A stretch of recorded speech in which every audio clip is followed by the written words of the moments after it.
মঙ্গলবার বিএনপি চেয়ারপারসনের জ্যেষ্ঠ আইনজীবী অভিযোগ করেন, সর্বশেষ আদালতে হাজিরা দিতে গেলে বেগম জিয়ার উপর হামলা হয়, তাই তার নিরাপত্তার অভাব রয়েছে। তিনি জানান, পর্যাপ্ত নিরাপত্তা ও গুলশান কার্যালয়ে আবার ফিরে যাবার আশ্বাস পেলে বুধবার তিনি আদালতে হাজিরা দিতে যেতে পারেন। উনি যদি নিরাপত্তা পান এবং ওনাকে আবার স্বস্থানে ফেরত দেওয়া হবে, অর্থাৎ ওনার অফিসকে তালাবদ্ধ করে দেওয়া হবে না, অফিসে আসতে দেওয়া হবে, এইভাবে যদি তিনি আশ্বস্ত হন, অবশ্যই তিনি আইনের প্রতি শ্রদ্ধাশীল, উনি অবশ্যই আদালতে যাবেন। আর দুদকের আইনজীবী জানালেন, গ্রেফতারি পরোয়ানা কার্যকর করা হলো কিনা এই বিষয়ে ডিসি প্রসিকিউশন আদালতের প্রতিবেদন দাখিল করবেন। ডিসি প্রসিকিউশন আদালতের রিপোর্ট দাখিল করবে, তার বেসিসে আদালত যে আদেশ দেবে সেটাই। উদ্ভূত পরিস্থিতিতে বুধবার দুর্নীতির মামলায় সাক্ষ্য নেওয়া যাবে কিনা এমন প্রশ্নের জবাবে পাল্টাপাল্টি বক্তব্য দেন উভয় পক্ষের আইনজীবী। এখন উনি যদি সারেন্ডার করে বেইল নেন, তাহলে উনি ক্রস করতে পারবে। আর যদি সারেন্ডার না করে, আমি যতদূর জানি 2 থেকে 11 নম্বর সাক্ষী পর্যন্ত সামন্স দিয়েছে জিয়া অরফানেজ ট্রাস্টে, আর জিয়া চ্যারিটেবল ট্রাস্টে বাদীর সাক্ষীর জন্য সামন্স দিয়েছে। কারণ উচ্চতর আদালত থেকে এই মুহূর্ত পর্যন্ত এই মামলার স্থগিতাদেশের কোনো আদেশ হয়নি আমার জানা মতে। কাজে মামলার নিতে আইনগত কোনো বাধা নেই। আসামি স্বেচ্ছা আদালতে হাজির হবে অথবা আসামির ওয়ারেন্ট এক্সিকিউট করে, অর্থাৎ বেগম খালেদা জিয়াকে ধরে আদালতে উপস্থিত না করতে পারবেন ততদিন আসামির অনুপস্থিতিতে সাক্ষ্য গ্রহণ করা সম্পূর্ণ বেআইনি হবে। এদিকে গ্রেফতারি পরোয়ানার প্রত্যাহার চেয়ে বেগম জিয়ার করা আবেদনের শুনানি হবে আগামীকাল। আশিকুন প্রিন্স, চ্যানেল 24, ঢাকা। দর্শক, এই মুহূর্তে খালেদা জিয়ার গুলশান কার্যালয়ের সামনে থেকে সরাসরি যোগ দিচ্ছেন সহকর্মী মহসিনুর রহমান বাদল। বাদল, আমরা যতদূর জেনেছি যে মার্কিন রাষ্ট্রদূত এবং ইউরোপীয় ইউনিয়নভুক্ত কয়েকটি দেশের কূটনীতিকরা খালেদা জিয়ার সঙ্গে দেখা করতে গেছেন, তো এই বিষয়ে বিস্তারিত কি কি তথ্য রয়েছে আপনার কাছে? ওসমানে, ঠিক সন্ধ্যে 6:30টার দিকে কিন্তু মার্কিন রাষ্ট্রদূত সহ ইইউ দেশভুক্ত দেশগুলোর রাষ্ট্রদূতেরা যারা বাংলাদেশে নিযুক্ত আছেন তারা বিএনপি চেয়ারপারসনের কার্যালয়ে প্রবেশ করেছেন এবং সেখানে মূলত যে বিষয়গুলো নিয়ে কথা হতে পারে, আমরা যদি আসলে ঘটনার পর্যায়ক্রম বা পূর্বাপর বিষয়গুলো একটু চিন্তা করি তাহলে দেখতে পাবো যে বাংলাদেশের সমসাময়িক রাজনৈতিক অবস্থা এবং বিশেষ করে বিএনপি চেয়ারপারসনের বিরুদ্ধে গ্রেফতারি পরোয়ানা রয়েছে এবং একই সঙ্গে চেয়ারপারসনের কার্যালয়ে তল্লাশিরও পরোয়ানা রয়েছে। তো এই পাশাপাশি এই সব কিছু বিষয়গুলো নিয়ে হয়তোবা তাদের মধ্যে বৈঠক হতে পারে, তবে আমি নিশ্চিত নই। তবে বৈঠক শেষে তারা যদি আমাদেরকে বিস্তারিত জানায় হয়তোবা আমি আপনাদেরকে আরো বিস্তারিত জানাতে পারবো। তবে ঠিক 6:30টার দিকে তারা প্রবেশ করেছেন, এখনো কিন্তু তাদের মধ্যে এক বৈঠকটি চলছে এবং আপনি জানেন যে ওসমানী বিএনপি চেয়ারপারসন বেগম খালেদা জিয়া কিন্তু 59 দিনের মতো আজকে এই বিএনপি চেয়ারপারসনের কার্যালয়ে অবস্থান করছেন এবং 57তম দিনের মতো অবরোধ চলছে। তো এই পারিপার্শ্বিক অবস্থায় সবকিছু মিলিয়ে হয়তোবা তাদের মধ্যে এই সামগ্রিক বিষয় নিয়ে হয়তোবা আলোচনা হতে পারে। এই হচ্ছে এখানকার সর্বশেষ অবস্থা। ওসমানী। বাদল, আপনাকে ধন্যবাদ। দর্শক, খালেদা জিয়ার গুলশান কার্যালয়ের সামনে থেকে যোগ দিয়েছিলেন মহসিনুর রহমান বাদল। আমরা চলে যাচ্ছি পরের খবরটিতে। এদিকে স্বরাষ্ট্র প্রতিমন্ত্রী আসাদুজ্জামান খান কামাল বলেছেন, পরোয়ানা হাতে পেলে আদালতের নির্দেশনা মেনে খালেদা জিয়ার গ্রেফতারের ব্যবস্থা নেওয়া হবে। আলাদা অনুষ্ঠানে একই কথা বলেছেন আওয়ামী লীগের অন্য নেতারাও। তারা এটাও বলেন, সহিংস আন্দোলন কোনোদিন সফল হবে না। জিয়া অরফানেজ ট্রাস্ট ও চ্যারিটেবল ফান্ড দুর্নীতি মামলায় গ্রেপ্তারি পরোয়ানা বিএনপি নেত্রীর বিরুদ্ধে।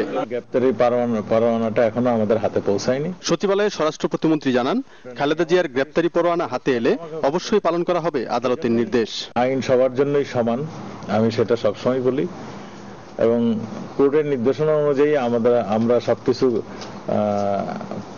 করতে বাধ্য এবং সেই অনুযায়ী আমরা করব, কিন্তু আমাদের কাছে পরোয়ানা এবং অন্যান্য কোর্টের বিস্তারিত আসেনি। চাঁদপুরে আওয়ামী লীগের এক পথসভায় মাহবুবুল আলম হানিফ আবারও বলেন, সন্ত্রাসের সাথে কোনোভাবেই আপোষ নয়। আইনি প্রক্রিয়া সম্পন্ন করেই বিএনপি চেয়ারপারসনের গ্রেপ্তারি পরোয়ানা কার্যকর করা হবে। আমরা আশা করি আইনশৃঙ্খলা বাহিনী যথাযথ আইনি প্রক্রিয়া সম্পন্ন করে যথাযথ সময়ে তাকে আর খুলনায় স্বাস্থ্যমন্ত্রী মোহাম্মদ নাসিম বলেছেন, যারা সহিংসতার নামে সাধারণ মানুষকে পুড়িয়ে মারছে তাদের বিরুদ্ধে প্রয়োজনীয় ব্যবস্থা নেওয়া হবে। যারা সহিংস এটা করছে, যারা মানুষকে পুড়িয়ে মারছে, সাধারণ মানুষকে পুড়িয়ে মারছে, গাড়ি জ্বালাচ্ছে, শক্ত হাতে এর বিরুদ্ধে মোকাবেলা করা হচ্ছে এবং প্রয়োজনীয় ব্যবস্থা নেওয়া হচ্ছে। তারপরে আমি বলতে চাই, হয়তো অনেক সময় একটু বাড়ে কমে, আর আপনি নিজেরাই দেখছেন তো কোথায় হরতাল, কোথায় অবরোধ বলুন তো দেখি। সহিংসতা দমনে প্রতিটি নাগরিককে সজাগ থাকার আহ্বানও জানান আওয়ামী লীগ নেতারা। সহিংস আন্দোলনকারী পরাজিত হবে চলন্ত। জুনায়েদ খান, চ্যানেল 24, ঢাকা। খালেদা জিয়াকে গ্রেফতার করা হলে বাংলাদেশের সহিংসতা আরো বাড়তে পারে। এক প্রতিবেদনে এমন আশঙ্কার কথা জানিয়েছে ব্রাসেলস ভিত্তিক সংস্থা ইন্টারন্যাশনাল ক্রাইসিস গ্রুপ। প্রতিবেদনে বলা হয়, গত জানুয়ারি থেকে সরকার বিরোধী সহিংস বিক্ষোভ আর দেশব্যাপী অবরোধে শতাধিক মানুষ নিহত হয়েছেন, আহত হয়েছেন আরো কয়েকশো। এমন অবস্থায় দুর্নীতির মামলায় খালেদা জিয়ার বিরুদ্ধে গ্রেফতারি পরোয়ানা জারি করেছেন একটি আদালত। প্রতিবেদনে আরো বলা হয়, গত 6 ফেব্রুয়ারি বিএনপি ও জামায়াত জোটকে মধ্যপ্রাচ্যের সশস্ত্র সংগঠন আইএস এর সাথে তুলনা করেছেন প্রধানমন্ত্রী শেখ হাসিনা। নাগরিক সমাজের কয়েকটি দল সংকট সমাধানের আহ্বান জানিয়েছেন।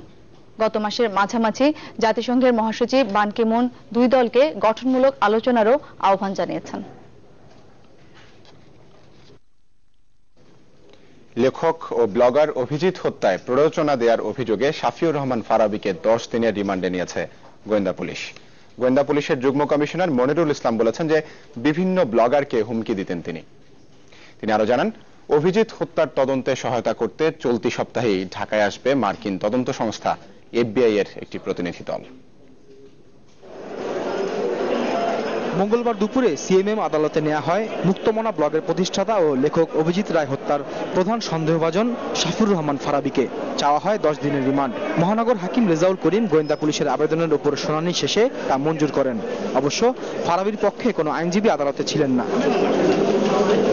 ফারাবীকে আদালতে পাঠানোর আগে গোয়েন্দা পুলিশের যুগ্ম কমিশনার গণমাধ্যমকে বলেন, এর আগে ব্লগার রাজীব হত্যায় ফারাবীর সরাসরি কোনো সম্পৃক্ততা পাওয়া যায়নি, তবে অভিজিৎকে সে প্রতিনিয়ত হুমকি দিয়ে হত্যায় প্ররোচনা জুগিয়েছে। যারা হত্যাকাণ্ডে অংশগ্রহণ করেছিল তাদের সাথে যদি সরাসরি সম্পর্ক নাও থেকে থাকে, আমি বলছি হাইপোথেটিক্যালি, যদি সম্পর্ক না থেকে থাকলেও তাকে সে প্ররোচক হিসেবে এই মামলার অবশ্যই আসামি।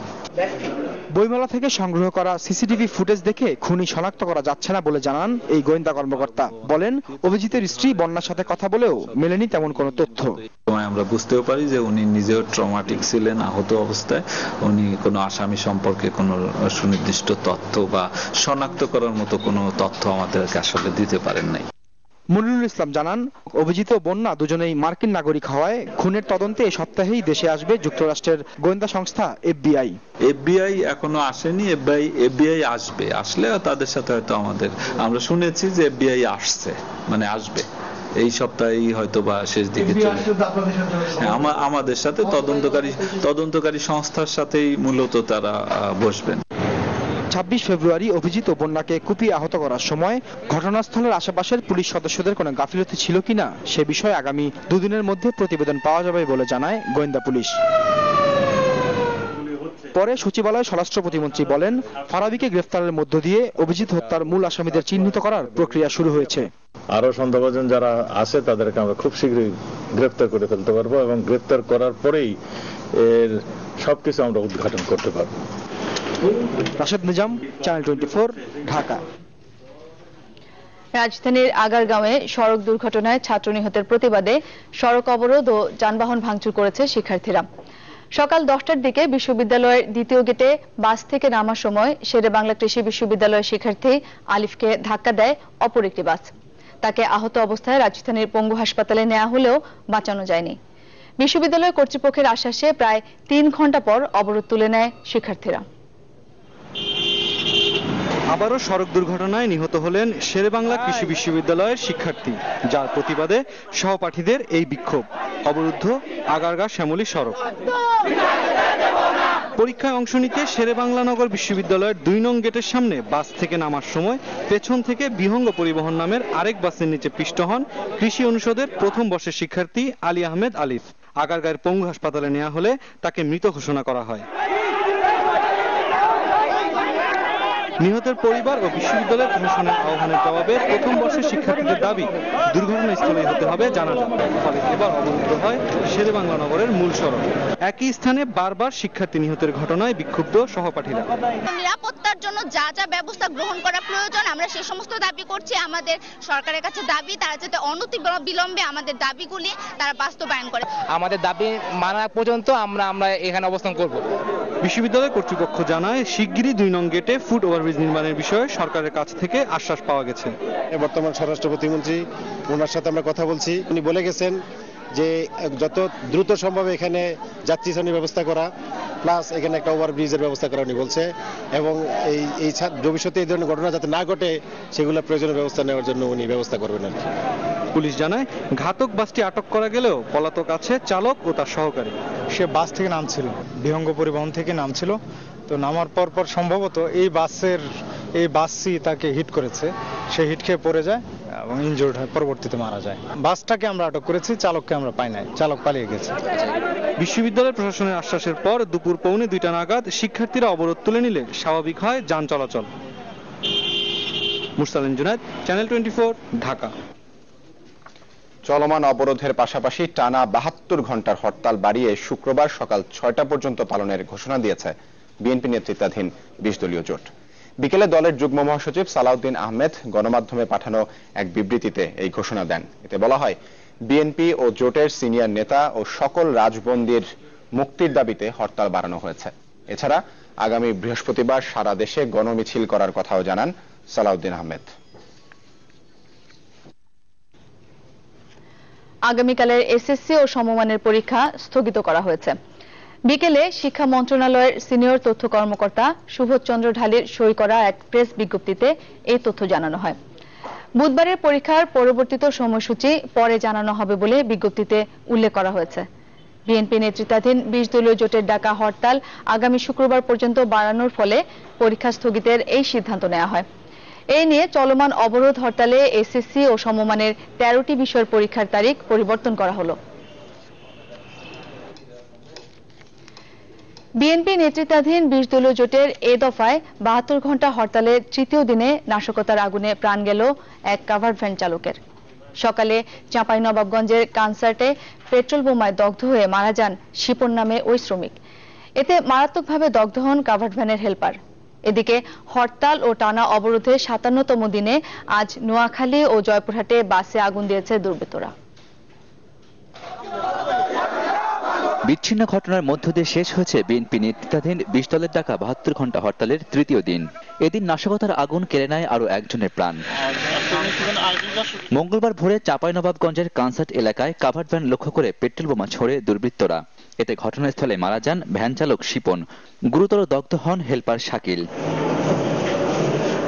আশঙ্কাজনক অবস্থায় তাকে পাঠানো হয় রাজশাহী মেডিকেল কলেজ হাসপাতালে। আমাদের কাছে আসছে 40% বার্ন নিয়ে, সাথে ইনহেলেশন মানে শ্বাসনালী পোড়া আছে। তারপরে যেহেতু 6 ঘন্টা কোনো ফ্লুইড সে পায়নি, সব মিলিয়ে পেশেন্টের অবস্থা বেশ আশঙ্কাজনক। এদিকে মঙ্গলবার ভোরে নোয়াখালীর মাইথি শহরের নতুন বাস স্ট্যান্ডে দুর্বৃত্তরা একটি যাত্রীশূন্য মিনিবাসে আগুন দেয়। জয়পুরহাটে আগুন দেওয়া হয় একটি বাস ও পণ্য বোঝাই 2টি ট্রাকে। হরতালের সমর্থনে নরসিংদীতে মিছিলের সময় যুবদলের দুই গ্রুপের মধ্যে সংঘর্ষ হয়। এ সময় লাঠিচার্জ করে তাদের ছত্রভঙ্গ করে দেয় আইন শৃঙ্খলা বাহিনী। মিছিল হয়েছে টাঙ্গাইলেও। মিছিলটি শহরের পৌর উদ্যানে প্রবেশের সময় বাধা দেয় পুলিশ।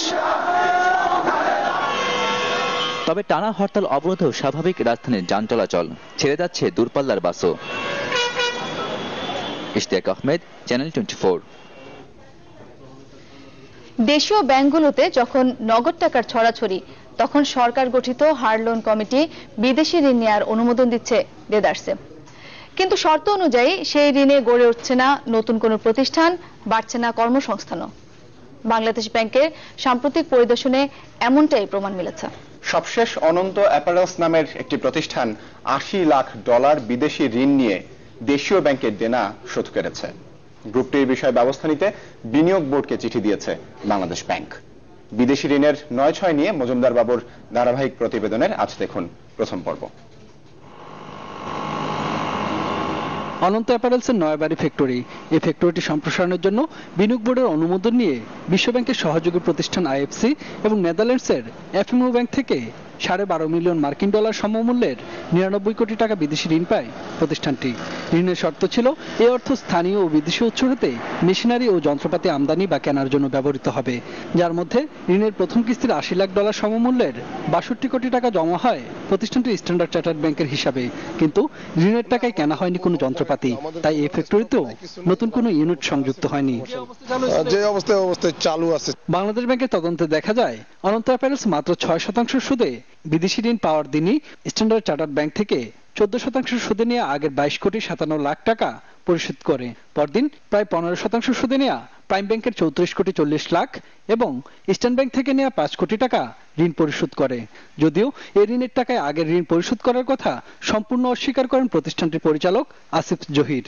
তার ভাষ্যমতে বাংলাদেশ ব্যাংকের রিপোর্ট ভুল ছিল, তবে কেন্দ্রীয় ব্যাংক জানায় তার এই বক্তব্য সঠিক হওয়ার কোনো সুযোগ নেই। তারা অন্য জায়গায় খাটিয়েছে। এটা আমরা আমাদের দিক থেকে যেটা দায়িত্ব বা ক্ষমতা আমাদের যেটা, সেটা হলো বিনিয়োগ বোর্ডকে জানিয়ে দেয়া যে তোমাদের অনুমতি নিয়ে এই প্রতিষ্ঠানটি যে ঋণ এনেছে সেটা যথাযথভাবে ব্যবহার করেনি, এটার শাস্তিমূলক ব্যবস্থা গ্রহণ করার দায়িত্ব বিনিয়োগ বোর্ডের, আমাদের না। আমরা সেটা জানিয়ে দিয়েছি। বাংলাদেশ ব্যাংকের প্রতিবেদনে এই ঋণটির বিষয়ে বলা হয়েছে, ঋণ গ্রহীত প্রতিষ্ঠান বিনিয়োগ বোর্ডের নির্দেশনা লঙ্ঘন করে পূর্বের উচ্চ সুদ হারে ঋণ পরিশোধ করায় প্রতিষ্ঠানটির যেমন আয় বাড়েনি, তেমনি দেশে নতুন কোনো কর্মসংস্থানও হয়নি। তাই এই ঋণ অনুমোদন দেওয়ার উদ্দেশ্য পূরণ হয়নি। এমনকি বিদেশি ঋণের টাকায় দেশীয় ব্যাংকের আগের ঋণ পরিশোধ করায় দেশের ব্যাংক খাতে উদ্বৃত্ত তারল্য সৃষ্টির মাধ্যমে নেতিবাচক প্রভাব পড়েছে। বিনিয়োগ বোর্ডও প্রতিষ্ঠানটির এমন অনিয়মের বিরুদ্ধে কঠোর ব্যবস্থা নিতে যাচ্ছে। বাংলাদেশ ব্যাংক বা বিনিয়োগ বোর্ডের নোটিশ এটা আসে, আমরা একটা পর্যালোচনা করে কি করা উচিত, যেহেতু এটা একটা কমিটি থেকে দেওয়া হয়, কমিটি এটা ডিসাইড করবে যে আসলে কি করা উচিত। আমরা অবশ্যই সেখানে যদি আইনানুগ কোনো ব্যবস্থা নেওয়ার স্কোপ থাকে আমরা সেগুলো অবশ্যই নিব। বিষয়টিকে বিদেশি ঋণ উদারীকরণের কুফল হিসেবেই দেখছেন বিশিষ্ট এই ব্যাংকার ও অর্থনীতিবিদ। ঘোরতর অনৈতিক একটি কাজ, এবং একটি পার্টি না, এবার বেশ কয়েকটি পার্টি একই কাজ করেছেন। এতে দুটো সমস্যা হয়েছে।